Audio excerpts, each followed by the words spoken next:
what Ambedkar says. All are slaves of the caste system, but all slaves are not equal in status. To excite, to lose, except your, to excite the proletariat, to bring about an economic revolution, Karl Marx told them, you have nothing to lose except your chain.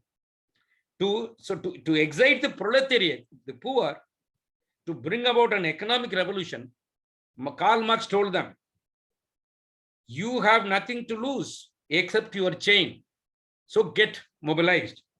But Ambedkar says, but the artful way in which the social and religious rights are distributed in India among different castes, whereby some have more and some have less. This makes the slogan of Karl Marx quite useless to excite the Hindus against the caste system. Castes form a graded system of sovereignties, high and low, which are jealous of their status, which know that if a general dissolution came about, some of them stand to lose more of their prestige and power than others do. You cannot therefore have a general mobilization of Hindus to use the military expression for an attack on the caste system. Caste cannot be annihilated just because it is contrary to reason, because a Hindu must follow either Veda, Smritis, or Sadachar. He cannot follow anything else. According to the views of Manu, rationalism as a canon of interpreting the Vedas and Smritis is absolutely condemned. So he also makes elsewhere, why should a penniless sadhu, why should a millionaire falls at the feet of a penniless sadhu? Because in India, we give so much reverence and importance to sadhus because they think they are the people who spread the will of the God. They are embodiment of God. They speak the words of the God. So that is why this problem is happening. So Ambedkar also elsewhere uses the word Hindu proletariat and the Hindu bourgeois. He tells a Marxist friend saying that you cannot make the people mobilize against the caste system because, as he said, there are some people who have more to lose, some people have less to lose, because then he uses the word two concept, Hindu proletariat and Hindu bourgeois. So in a Russian or any other context, they will say proletariat and bourgeois. But in India, they are not proletariat and bourgeois. They are Hindu proletariat and Hindu bourgeois. That means Hindu upper class and Hindu lower class, lower caste. So the caste and class bringing in within the caste dimensions. Class dimension he brings within the caste. When he say, an upper caste Brahmin, a poor, an upper caste Brahmin poor, is not ready even to join with the upper class Dalit. So here, similarly, a upper caste bourgeois not ready to join hands with the Dalit bourgeois. So then he becomes an upper caste bourgeois and he is the Dalit bourgeois. So they are not bourgeois. Maybe in the Russian context it was okay. It was in other European context, yes, it was okay. But in the Indian context, where people are religious minded, this class identity takes a backseat. That is the point I am seeing. So that is the reason why the left movement has not been successful so far, to the extent probably a political party, they uses religion to mobilize people. Even the so-called secular political party have no option but to follow the same line of using religion to corner votes. So and the caste is rooted in religion, and that is why Ambedkar said that this religion will never give me freedom. Let me go out to this to another religion that is based on the principle of liberty, equality, and fraternity. Now, today's social workers go and work at the grassroots level all over India. Ambedkar says we have got political democracy, meaning whether you are a man or a woman, or a Brahmin or a Dalit, every individual gets one vote, and that vote, value of that one vote is the same, irrespective of what caste, religion, gender background you come from. The value of the vote you cast is the same. So that we call a political democracy. We all as individual got the right to vote as individual, and the vote we cast is the same value of the vote anybody cast. This is a political democracy. Ambedkar says India cannot become a nation unless this political democracy translates itself into a social democracy. And what is social democracy means? A social democracy is a way of life based on the ideals of liberty, equality, and fraternity. A social democracy is a way of life which recognizes liberty, equality, and fraternity in their daily social interaction process.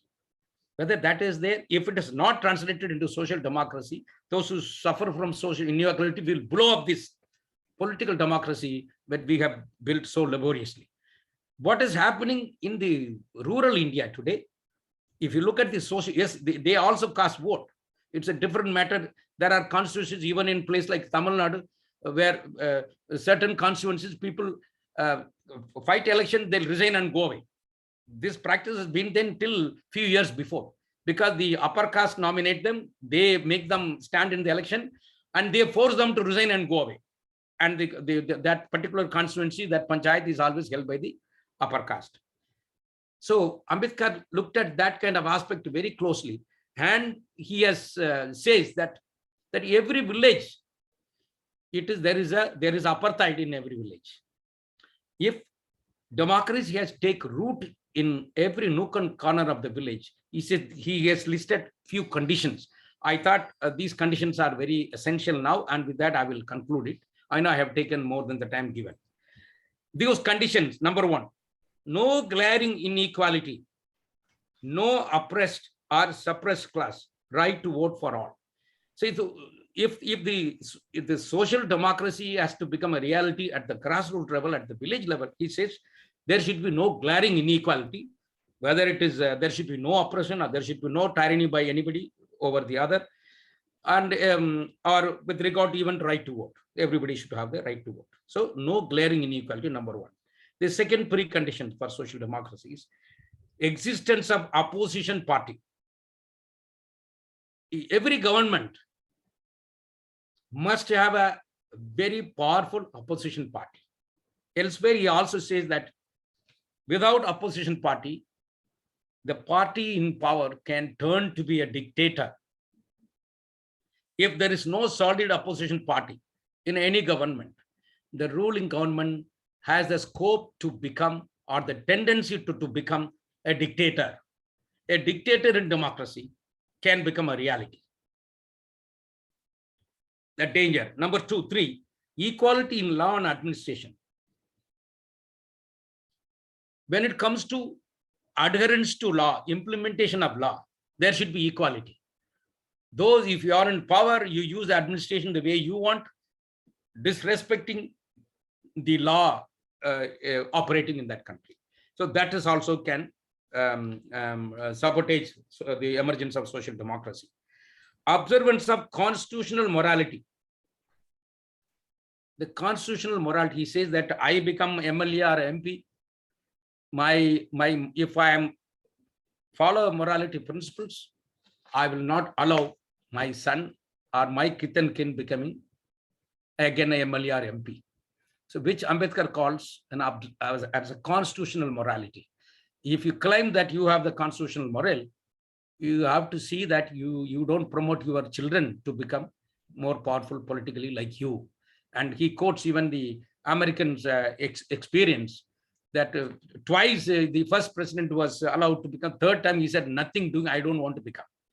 But we have a number of cases throughout India in different states, this hereditary based political power. So that also has to be rid of. Then no tyranny by the majority over the minority. So another danger to democracy, a majority tyranny over the minority. The minority in a country should not feel suffocated, tyrannized, or tortured by the majority. This is another danger to democracy. Respect for law of the land. If law is to be made, then the lawmaker expects that society will have enough morality in it to make the law success. Politics cannot work without ethics. What a profound statement is made. If the law, you may have law, if the law has to be successful, the people in general have that ethical notion. This is the law, and as per the law, I have to behave. I have to change my behavior. If that is not there, people get, there are people who say, no, no, no, I am a religious person. I am nothing to do with your law. You hell with it. There are people who talk on those lines. So in that way, a democracy cannot work. Democracy requires public conscience. Public conscience means conscience which becomes agitated at every wrong. The public that get agitated at every wrong, get he or she get to see, no matter who is the sufferer. We talk of segregation in South Africa so often, but we seldom talk of the fact that there is South Africa in every Indian village, because there is no public conscience in this country. Now, whether it is there today, after over 70 years of constitution, having our own constitution and our own policies, it's $1 million question. If this sort of thing happens, the minority which suffering from injustice gets no help from the others for the purpose of getting rid of this injustice, it again develops revolutionary mentality, which puts democracy in danger. So what ultimately, if at all, we have to build a nation, and what is the role of the social workers there? What kind of a fraternity you need to fill? What kind of a feeling the people at large in India should develop? Ambedkar says, nationality is a social feeling. It's a feeling of a corporate sentiment of oneness, which makes those who are charged with it feel that they are kith and kin. The national feeling, the people should feel everybody around you, your own fellow citizen, they are kith and kin. That kind of a feeling should become a reality. This national feeling is a double-edged feeling. If this feeling become a reality, it has a double edge. It is at once a feeling of fellowship for one's own kith and kin. When he said double-edged, how? At the one end, we say, all men here, all people around me, they are my kith and kin. That kind of feeling you get. And you also get another feeling, an anti-fellowship feeling for those who are not one's own kith and kin. So you get a feeling of kith and kin to those whom you consider your countrymen, your fellow men. You also at the same time have a feeling, a repulsive feeling, people towards those people who are not your countrymen. So that kind of feeling should become a reality. It is a feeling of consciousness of kind. It's a feeling of consciousness of kind, which on the one hand binds together those who have it so strongly that it overrides all differences arising out of economic conflicts or social gradation, and on the other sears them from those who are not of their kind. So once you have what he calls as consciousness of kind, then you will not bother about their differences of various kind. You will not bother, because that feeling overrides all other differences, economic, political, social, religious, all other differences. That feeling overrides, and you still have love towards such citizens of your own whom you consider your kith and kin of this country. It is a longing. It's a longing not to belong to any other group. Any other group, we can say, yeah, they are any other group in Pakistanis, or any other country you think is your enemy, or whatever you call it. This is the essence of what is called a nationality and national feeling. That's what Ambedkar says. So in order to move towards or to realize this or to make this as a reality, the path laid down clearly in the preamble that says that liberty, social justice, liberty, equality will lead to that. So today you have a reservation for SC, ST, OBC. Now there is no community left against the left out of the purview of reservation. You have reservation also for Brahmins. Now this question comes. There was a time there was there is a unequal treatment, indignity against scheduled castes, scheduled tribes. So they should be supported with reservations. Then comes OBC. There is a lot of opposition because they also got. Now, with 10% reservation has been given to so-called the economically weaker section. Of course, there was so much agitation when Mandal Commission recommendation were implemented. They has claimed that 1931 census was used. This is completely against the law and this should not be. There's a lot of protest. But now there is no data there. Absolutely, there is no data. But 10% reservation been given to so-called economically weaker section. Now, let us, we are not here to go into that argument. My only argument here at this stage, but everybody has been given. There is no community left outside the purview of reservation. Everybody is the benefit. Sub government ka damat ban gaya abhi. Everybody is a beneficiary of reservation. Now, at this point, I am also having a question as to why you want to now caste. Why do you need caste now? Now, everybody can be given reservation on economic basis. Why do you need caste at all? Does caste serves any purpose today? Let everybody given reservation on economic basis. Now you have EWS, na? You have every best economically weaker section. And you create number of hierarchy within the most economically backward, slightly backward. You can have a 2-3 categories and give a reservation. We can get out of caste. And my opinion now with this understanding, probably social workers should also fight against caste because it serves no purpose. Because everybody got reservation. Even that limited scope was there earlier. Now that has also been removed, thanks to the Prime Minister. So everybody has been given reservation. Why not? What is the relevance of caste today? That is one question. So Ambedkar's question at that time, annihilation of caste. Now it is all the more reasons to annihilate caste. We talk about constitutional provision, number of times constitutional rights. Ambedkar also has laid down clearly there are constitutional duties. I think nobody looked at these things because so far, unfortunately, one of the duties laid down as the fundamental duties, we are saying fundamental rights, there's a fundamental duties. I want to read out just 3 duties, which I think has a lot of relevance to it.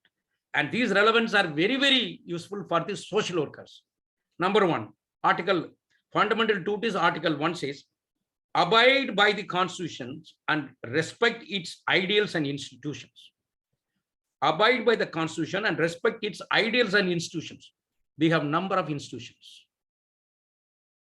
Those institutions have to be protected. When I'm referring, it is not only just universities and colleges, all other institutions which are essential to running these nations, all those institutions, including, we can say, judiciary, media, all those things have to be protected. We have to respect, abide by the constitution. So the first duty is to protect the constitution, abide by constitution, and respect its ideals and institutions.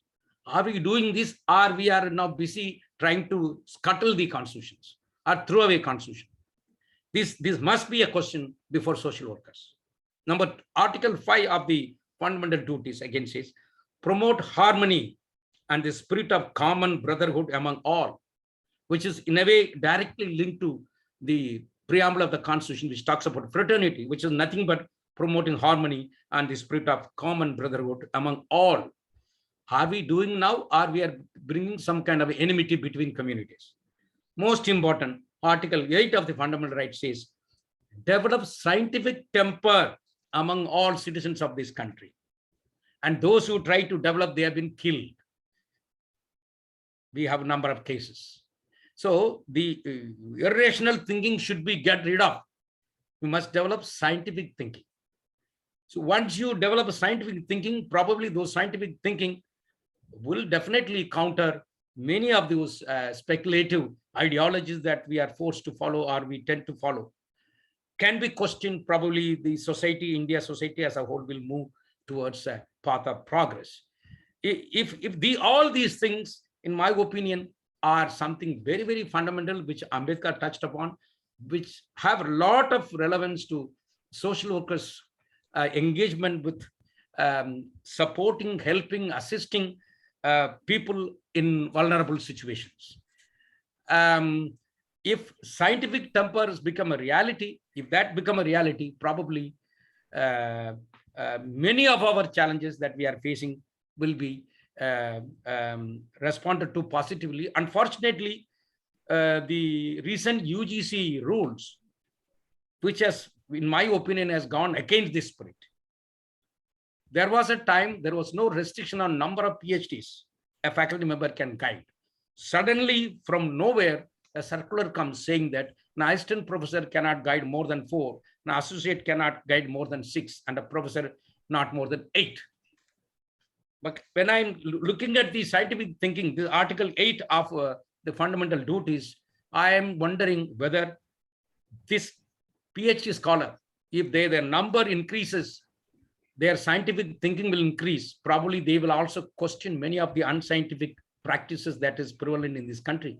Are we trying to stop those kind of a scientific thinking in the process? Because this particular rule of CVGC has scuttled the number of intellectual the country can produce every year. It has come down drastically. Now, education institution cannot engage more PhDs. Automatically, the number has gone out. In my opinion, automatically, the scientific thinking mind is not permitted. I think I have provoked all of you enough, and I have taken little more time than given. Professor Thorat will pardon me. Thank you so much for this opportunity once again. Thank you, sir. Thank you, everybody. Thank you, sir. Thank you so much. Very nicely, briefly, and such a simple way, by giving references, you have explained the social work and principles and role of social workers, kind of social works, and Dr. Ambedkar's views on caste and ideal society, on the background of social work and its understanding. Thank you so much, sir. Now this forum is open for discussion. With your permission, sir, we have take some question. Please go ahead. Yeah. Yeah. Okay.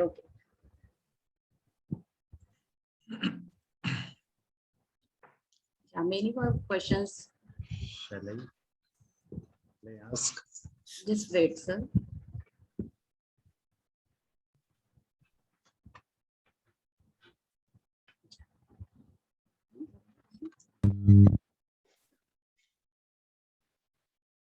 Yeah, question from Sai. Ambedkar had conceptualized and pointed at the process by which Shudras emulate the Brahmins and other upper caste long before Srinivas wrote about it and called it Sanskritization. But Indian sociologists even today either don't know about it as they don't read Ambedkar, or if they know, they ignorance. Yeah, can you hear me, sir? Yeah, this is the statement. I agree with her. Okay, Yeah, sir. yeah. Now, next question.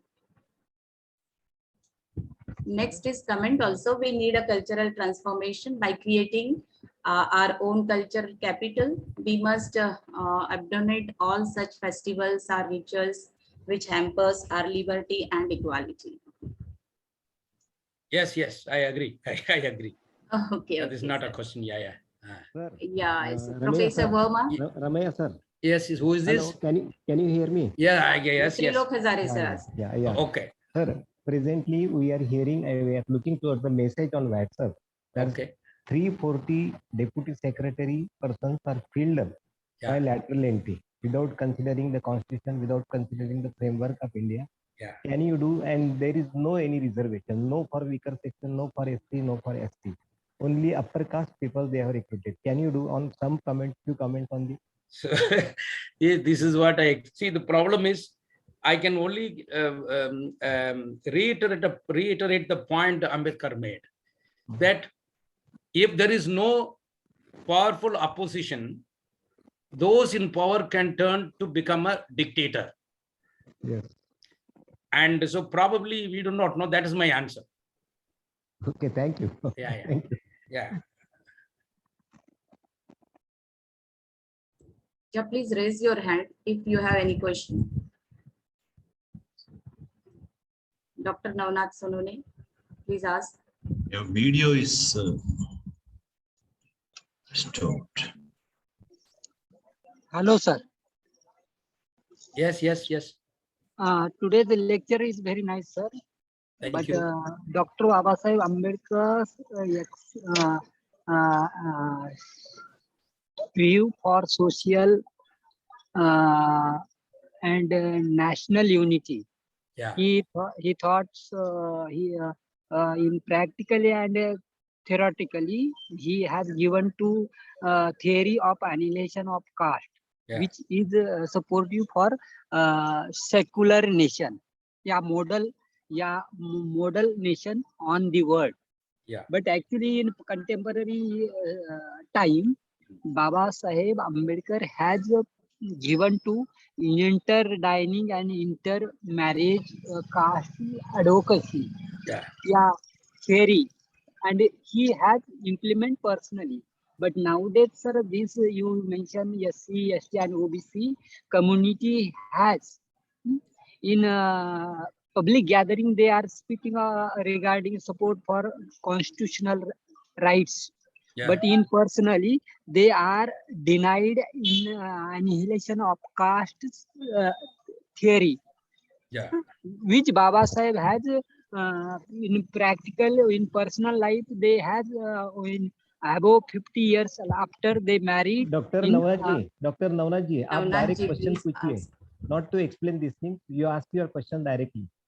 Yeah, just question, yeah, please, because just we have a question. limited time. Direct question. What is your question? You tell us. What is your question? I agree with your comments.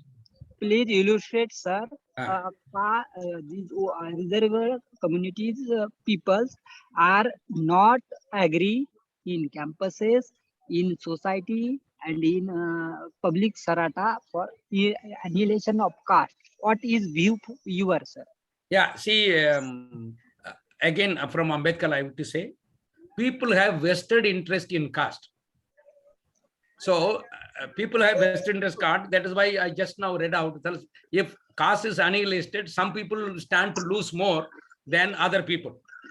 So the non-Dalits will lose more in terms of their rights, privileges, and status than probably what the Dalits would lose.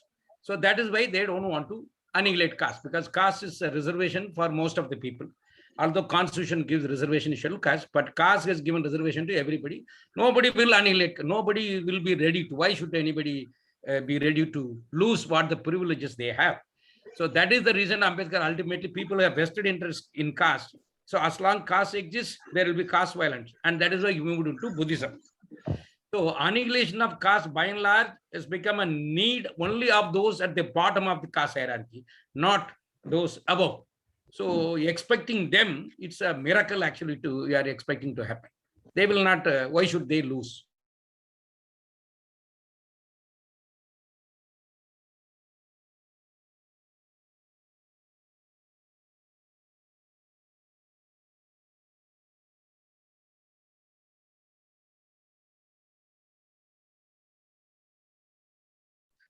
And it was very excellent discourse by Prof. Ramaiah. Thank you. I just wanted to make a point and at the time of independence, we have identified social backwardness.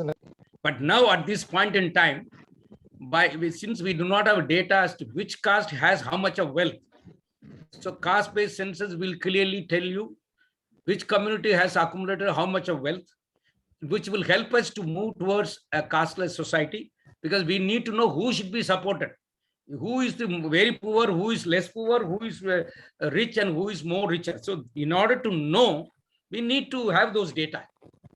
So maybe we must first come out with the law stating that today onwards caste is annihilated. First, we should put the government to come out with the law. Untouchability is abolished. Caste is not abolished. So first we must abolish caste. Ambedkar wanted to abolish caste, but the constitution members, nobody allowed him. So ultimately, Gandhi agreed for untouchability abolition, not caste annihilation. So now if you are saying you annihilate caste, and then probably have an economic survey, on basis of economic survey, everything should be decided. So just simply by denying caste survey, we are not going to lose anything. Rather, that is the best way. That is probably what the people in power or dominant caste wanting to happen, because this caste survey was done 2011. That is all they are not done, not revealing. So because they are not revealing, because they know once they reveal, people will by and large come to know kiska paas kitna paisa hai, and then we can't frame any rule. because now without any survey, we have gone ahead with the EWS reservation, 10% reservation. What is the basis of this reservation? Are the 10% among the upper castes are poor? Are we saying this?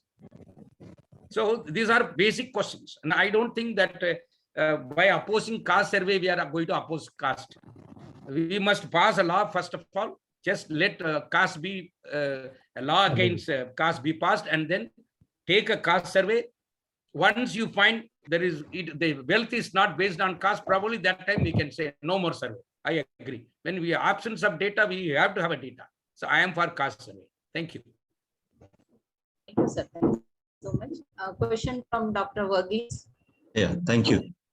Sir, thank you for making us to sit throughout this webinar. Otherwise, that never happens. Normally, we leave. The thing is that can I have a look at place? Those who raise question can at least show you your face. Darshan de sakte hain. The organizers are not allowing us to show our face. Just few seconds, sir. Just second. Just yeah. Now you can start your video, sir. Just a second. Just show your face and then you can. Yeah. But today is Sunday, holiday. We are not in a formal dress. Okay. No, if you don't want, that is fine. Fine. No issue. Go ahead. No issue. Sorry. Yeah.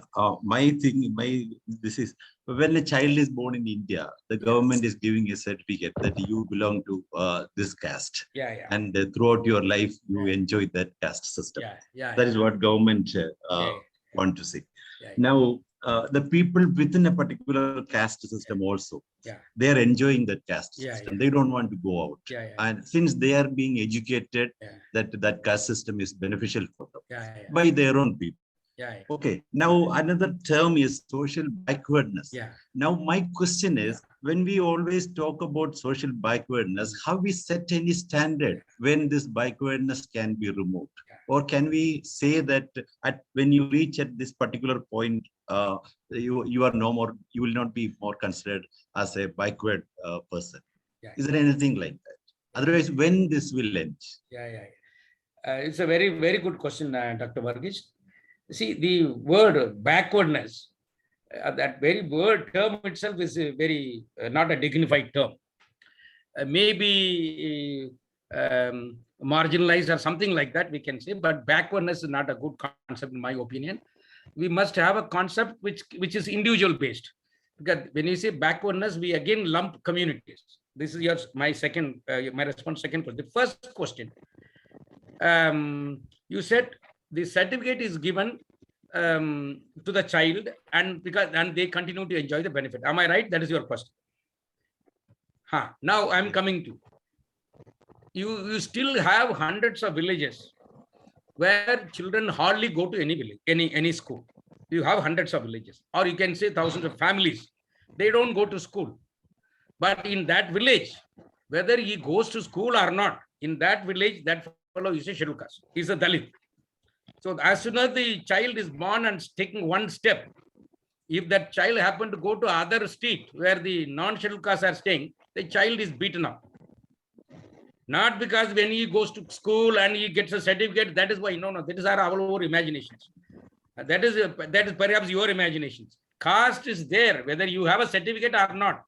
Caste practice is so rampant. Anybody who while a little, the village knows who is what caste.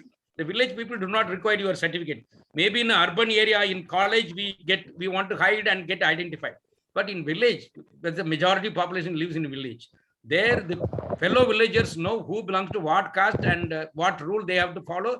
Otherwise, they are also get beaten up. So I think we need to, that is why Ambedkar says it is a notion, not in certificate.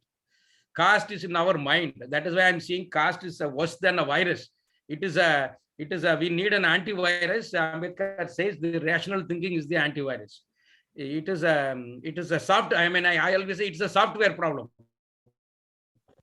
Caste is a software problem. We need to have a proper software get installed in our mind, and that is the only way we can come out of the notion of caste.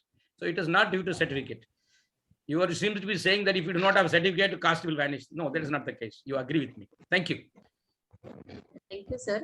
But Question? in that sense, are you saying that even the government take steps not to give this type of a certificate, still indefinitely the caste system will continue in India? Yeah, now what I am is a very good question. So the first thing that we need to move, whatever system that we have on the basis of caste, that has to be addressed. We have to identify what perpetuate caste.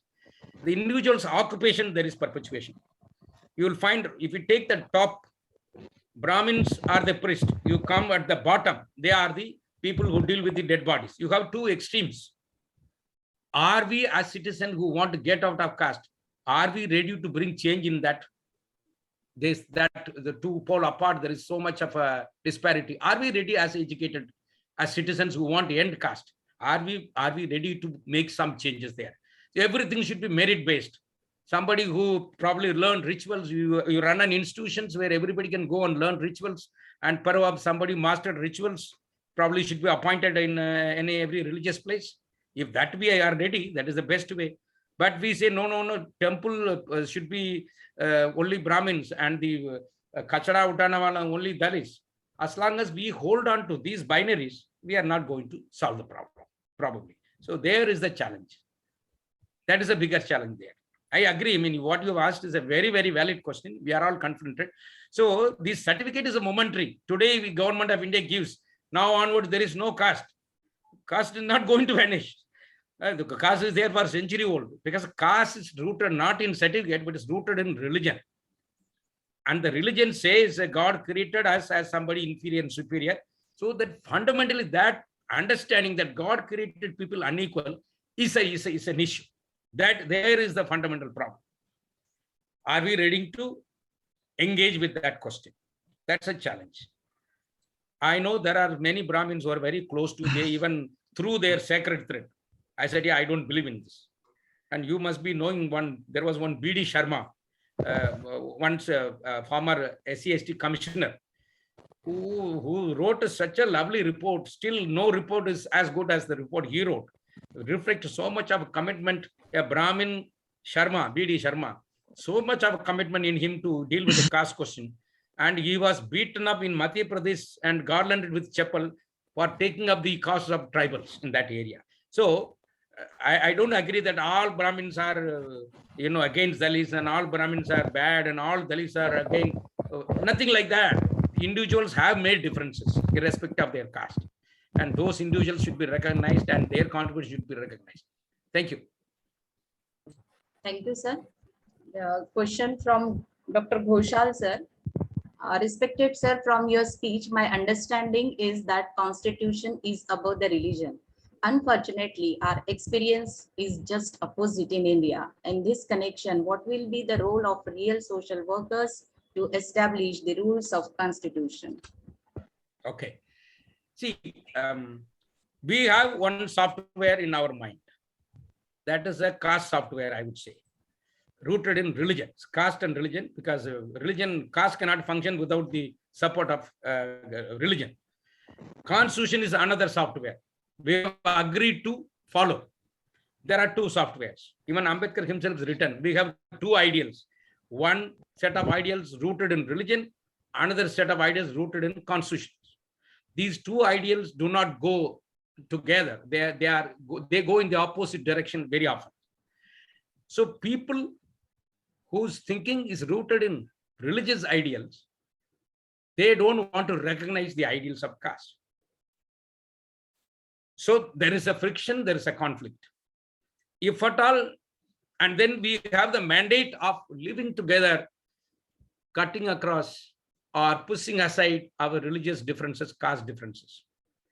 What, in my opinion, the Constitution has helped us to live together for over 70 years with whatever ideals we have agreed to hold on.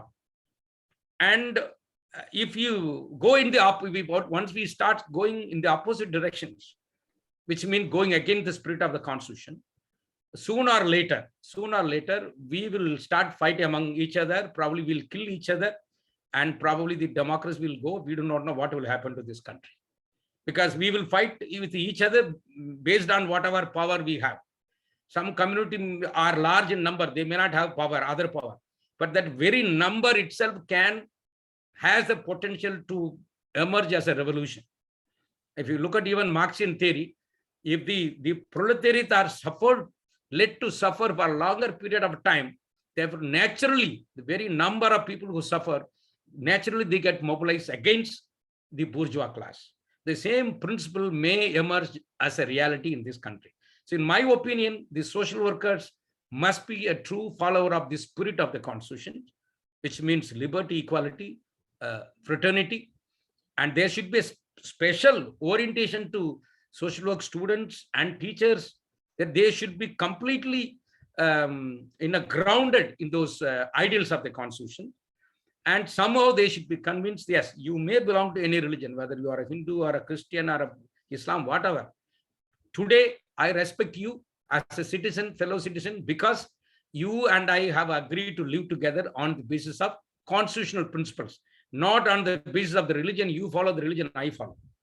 If that understanding is not become a reality in this society, we will sooner or later, we will face a havoc.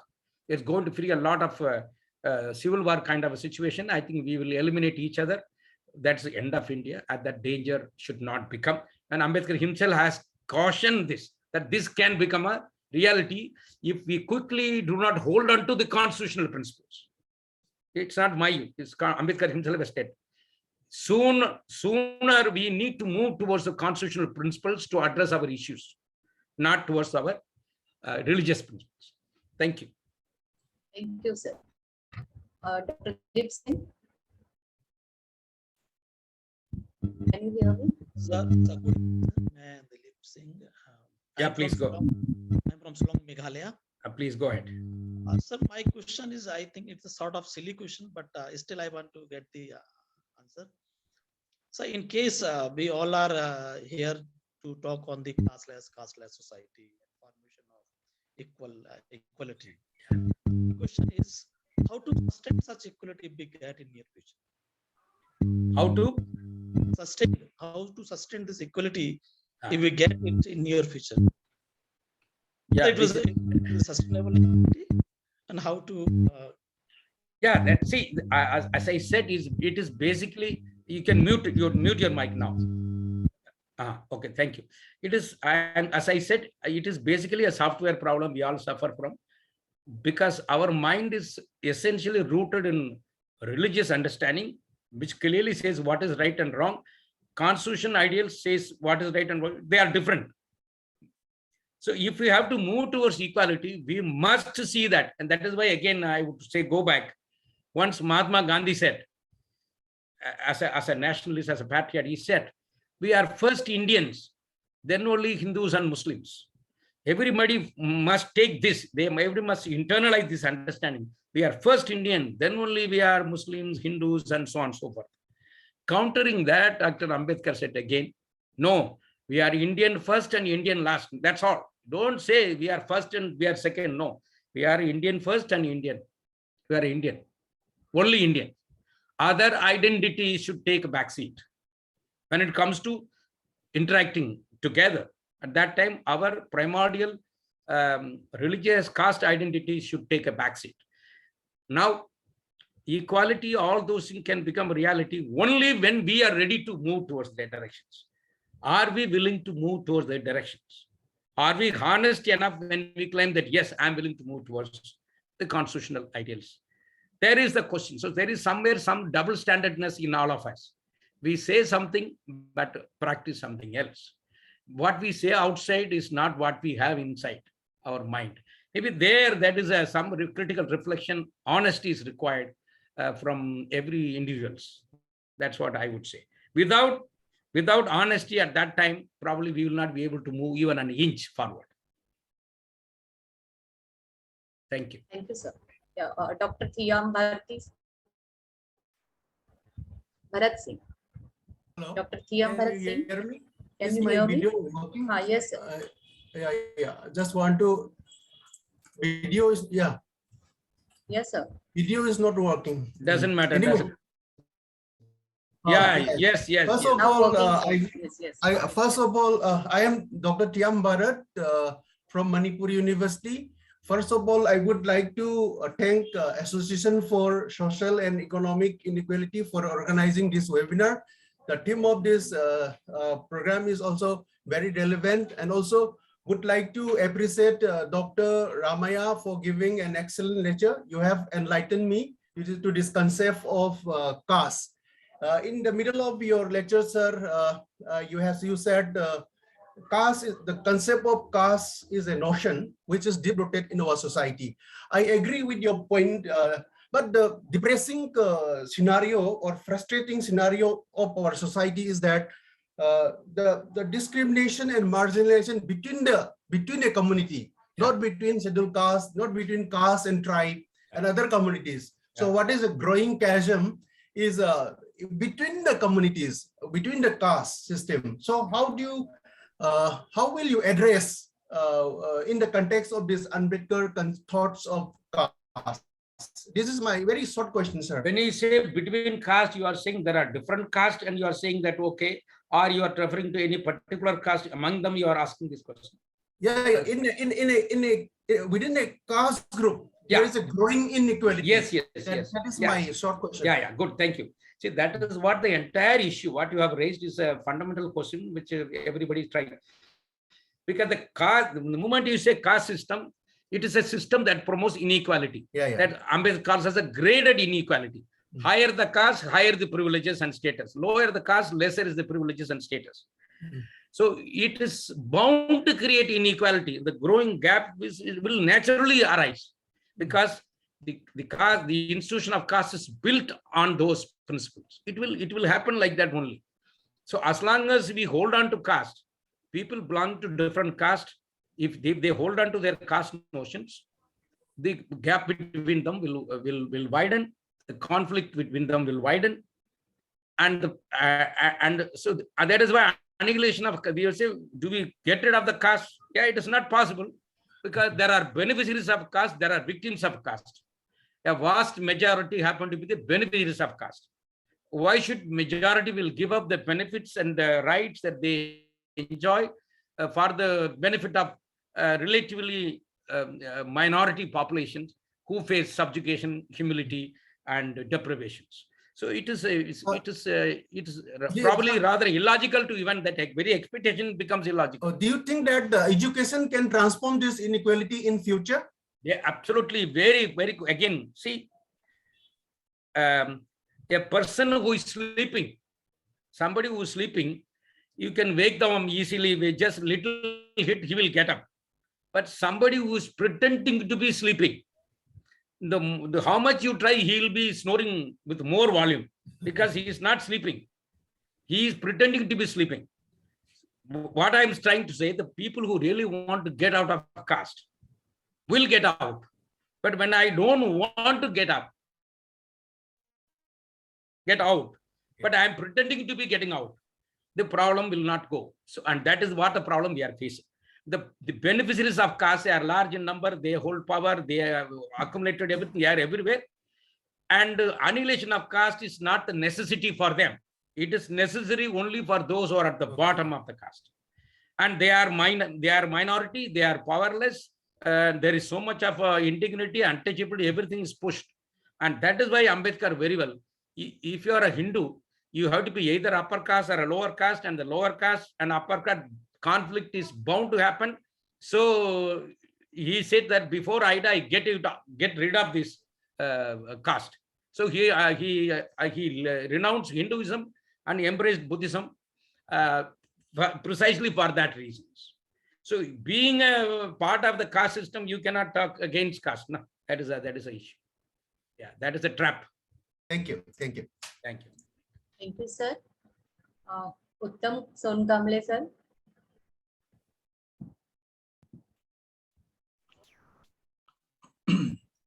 Can I ask one question to Professor Sukhadeo Thorat? Sir, you are muted. He has asked one question to Professor Thorat here. Can I ask one question? No, Thorat sir is not here now. Okay, you just ask him later. Social work is identified as a profession throughout the world, internationally. But in the UGC, when UGC has prepared the curriculum, the forward starts that social work is a profession, a professional course.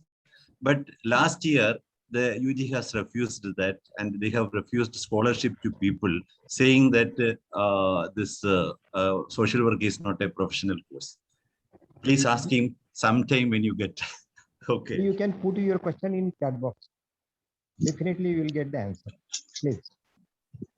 Okay. Sir, can I ask question, ma'am? Yeah, Hello. Divya. Dr. Divya, Yes, ma'am. please ask. Yeah. Actually, good evening, sir. It's a very interesting kind of session. My question is, you have suggested that yes, academically we need to include the caste-related discussions, caste-related conflict. But when we look into the curriculum of social work, there is a very limited aspect related to caste. That is one kind of question as well as dilemma. And another thing you have suggested that caste related aspect should be included field work. Am I clear? In the field work. And we need to identify such kinds of agencies. But usually when a social worker engaged with any kind of environmental kind of or any other kind of social issues, they get a lot of recognition, maybe a disaster kind of things. But when a social worker or any other person with a social work perspective, when they engaged with such kinds of caste-related issues, again, society will put them under a lot of problem. So how you are addressing this kind of issues, sir? See, as I said in the beginning, this is a very important question. We have not dealt with it in seriousness it deserves. We do not have any ready answer because caste setting has not been actually recognized so far as a unique setting that needs unique curriculum, unique skills, unique way of doing field work in such a setting.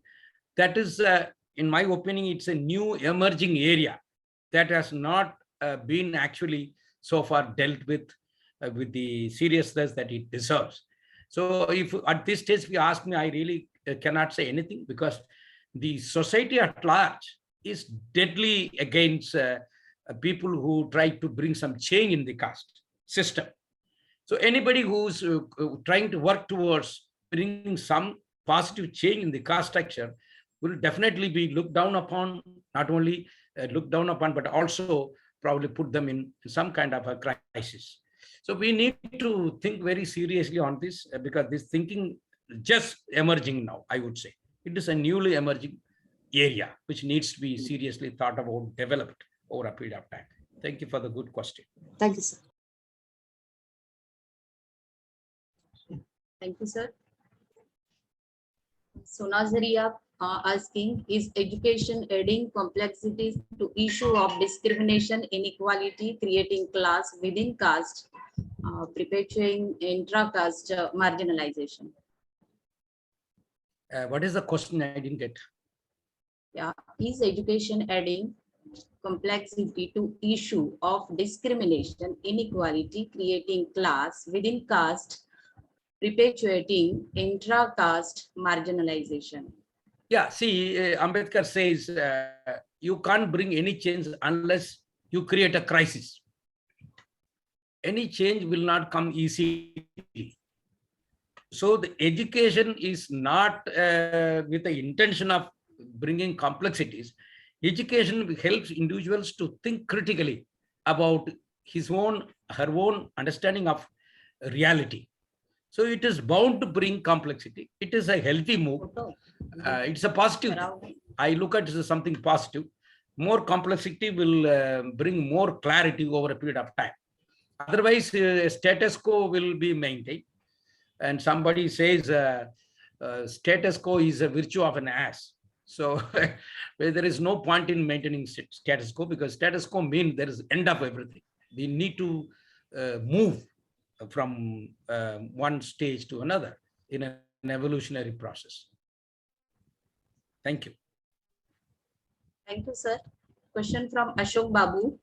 Dear sir, how can we root out the negation of caste in the mindset of fellow citizens, even though we are not doing the trade or profession or dependent on caste-based livelihood? Yeah, these are all difficult questions at this point in time. See, caste-based livelihood is, although livelihood is not the primary cause of caste, but now occupation is determined on the caste basis. Even Ambedkar himself said, occupation does not determine caste. Caste determines one's occupation. So even if you change occupation, your caste is going to remain the same. But in the longer run, I would say that a caste-based occupation should be, one should come out of it, get rid of it. Because anything that brings some kind of stigma, indignity to those individuals engaged in such an occupation should be either mechanized. It should be mechanized, those occupation, and the person should get out of it, find an alternative, a better occupations, which is secular and maybe not so stigmatizing. That would be my response. Thank you, sir. Now question from Nitin Dhaktode. Nitin, sir, please ask. Yes, good evening, sir. Good evening. Thank you, sir. It was very in-depth analysis and insights from various perspectives. Now, referring to various perspectives which you have rightly pointed out about Gandhian, Marxist, Ambedkarite. So when we see the contemporary time with the social work perspective, these days social work has more been dependent on the CSR. Now, how you see these perspectives in contemporary, they are relevant, and how those perspectives, because the corporate agenda is totally different these days. Probably others can also comment on this. Professor Jojo is there, Professor Manish Jha sir is there, Professor Jare sir is there. This is just a student of social work education. This curiosity is there because all these philosophical foundations became somewhere irrelevant when we see the intervention guided through the social CSR fundings and their approaches actually. So how you see, what is your comment on these things? See, this question you should ask the practicing and teaching social workers. Now, I am a simple fellow, and there are stalwarts from School of Social Work here. You should ask such scholars. I am all sitting outside the School of Social Work. But since I happen to be giving lecture now and you asked me, let me say whatever a few things that comes in my mind. See, the corporate are for profit. So I have seen cases when it comes to profit, these fellows are relatively more liberal when it comes to sharing up properties or sharing up some of their own dividends, which in a way, compared to those who are completely grounded into the religion and caste ideals, they may not be open. So there's a deadly combination in India. The corporate from probably European American countries, they are only for profit. So, and that is the reason you'll find in the last a decade or more, thousands of people from the marginalized communities have gone abroad, settled there, made their lives, because they are not looking into your caste identity. They are simply looking at what you can contribute to them. Unless in those corporates, some caste mind operates and selectively prevent people from such a background entering into those companies. But I know there are a number of occasions I happen to go to those countries, and there is a huge number also from people from a so-called Dalit background have gone in great number and settled there. So that is why corporate, when you say corporate, again, you have to bring a distinction between Indian corporate and probably European American corporate. The European and American corporate are very clear. As long as it is going to help them, they take it. But the Indian corporate also has some amount of element of caste religious prejudice, and even Professor Thorat's study clearly reflects when they see a candidate from a particular background, their applications are not taken, they are rejected, whereas those with the hidden caste title, they are taken in. That is a beautiful study. Professor Thorat IAS did that. So these prejudices definitely there in India, the corporate sector. There is no doubt about it. And that is why, though they are corporate in India, I heard one concept, which is very interesting here to say. They are what is called national capitalists. Yes. The Indian Marxists, they say they are not capitalists, they are national capitalists. What is the difference? A true capitalist from other countries will take away all the properties from here. They are not concerned about the local issues. But the national capitalist, meaning the Indians having industries here making profit, like probably you have whatever corporates we have, they are nationalist capitalists. They should be allowed. So capitalism is allowed in India, but their capitalists should be national capitalist. They should not be American and European capitalist. So this is the slight change in our understanding of the Marxist friend. That earlier they used to say we are deadly against capitalism, but now they are saying we agree capitalism, but they should be national capitalist, not European American capitalist. But I would say for marginalized communities, the American European capitalists are better because they don't see anything but their profit. For the purpose of profit, they don't mind taking anybody as long as they see a talent in there. They don't look at your title, your surname, nothing. And even Professor Thorat study says, and I myself have seen in other countries, there are huge number of people from this background have settled in America. I mean, wherever I had a chance to. So corporate CSR is definitely will be more from purely capitalist countries than from the nationalist capitalist. That's what I would respond at this point in time. But I'm sure maybe when you go back, you can ask our colleagues from TISS, they will be able to better defend this case. Thank you. Thank you, sir. Thank you. Now we should stop now here.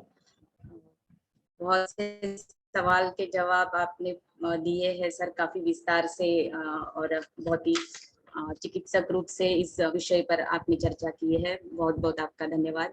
अभी इस webinar के आखिरी पड़ाव तक हम आ चुके हैं। मैं मिसेस सुगंधा खांडेकर मैडम को इनवाइट करती हूँ कि इस सभा को आप धन्यवाद प्रदान करें।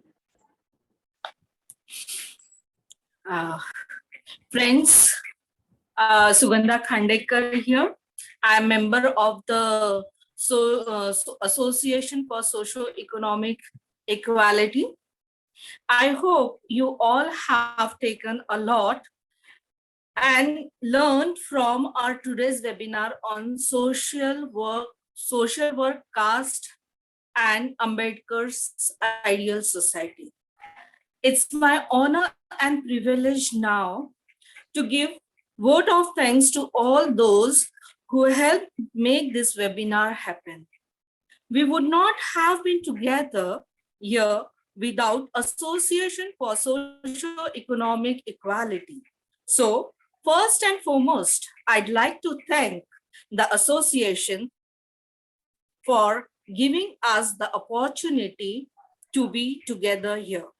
I'd like to thank the president of our Association for Social Economic Equality, Dr. S.K. Thorat sir, who helps us to explore on different subjects and introduces us to eminent scholars. I'd like to thank today's speaker, Honorable Professor Avatthi Ramaiah sir, for the excellent discourse, for such a detailed and studied speech, all with references on social work, caste, and Ambedkar's ideal society. I would like to thank Dr. Vimal Thorat ma'am, who is always a support for us. I thank Sangeeta ma'am for introducing our today's chief speaker, and Vidya Pagar ma'am for comparing and managing this program so beautifully. Without the listeners over here, the program wouldn't be a success. We had, I think we had today 95 attendance, and slowly now they have decreased as the program is coming to an end. And I would like to thank the friends of sir who attended the program. Here, please excuse me if I mispronounce the names of the listeners today. We have today now 52 participants here for our program. Abhilasha Chikre ma'am, Amrapali ji, Anju, Atman Padale, Bhavna Verma, Bipin Jijo, Captain Santosh, Dilip Singh, Dr. Navnath Sonone, Dr. Rupam Gathode, Dr. Anant, Dr. Vidya K, Dr. Nimesha Gupta, Dr. R.K. Bharti, Phula Khandekar sir, Hemant Bise, Hemangi Kadak, Kishore More, Mahendra Kadre, Manisha Jha, Mohan Wankhede sir, Nitin Dhakote, then Priya, Professor, Dr. Verma, Samin Rafi, Sima Khandekar, Shrikant Borkar, Shuddhodhan Deshbrata, Shura Dupari ma'am, Sona Zaria Mirs ma'am, Subhash Arya sir, Uttam Sonkamre, Vijay Lakshmi, Vinay, Damodar, Vishakha, Yesu, and yes, from Tamil Nadu, S.K. Kumar Rajnan sir, and Debra sir, Pradeep Zare, Savita Singhane. And I also thank for those who have commented on today's program. Comments by Sai sir, Dilip Singh, Subhash Arya sir, Kumana Rajan, Dr. Verma, Pankaj Rangari, Rupam Dakhote, Dr. Varghese, and Dr. Divya, Nitin Dhakote sir, Dr. Navnath Sonone sir. And if I have missed any, please forgive me the names. And lastly, I thank Dr. Trilok Hazare sir, Gautam Kamble sir, and the technical team which supports the association to go this program so softly and beautifully and to reach out to as many people in this throughout India and abroad. I thank each and everyone who have participated in today's program and take this program to the heights. Thank you. Thank you, ma'am. Thank you, everybody, for your Thank you, patience sir. here. Thank Thank you you so so much. much. Yeah, Thank you so much. Thank you, sir. Thanks.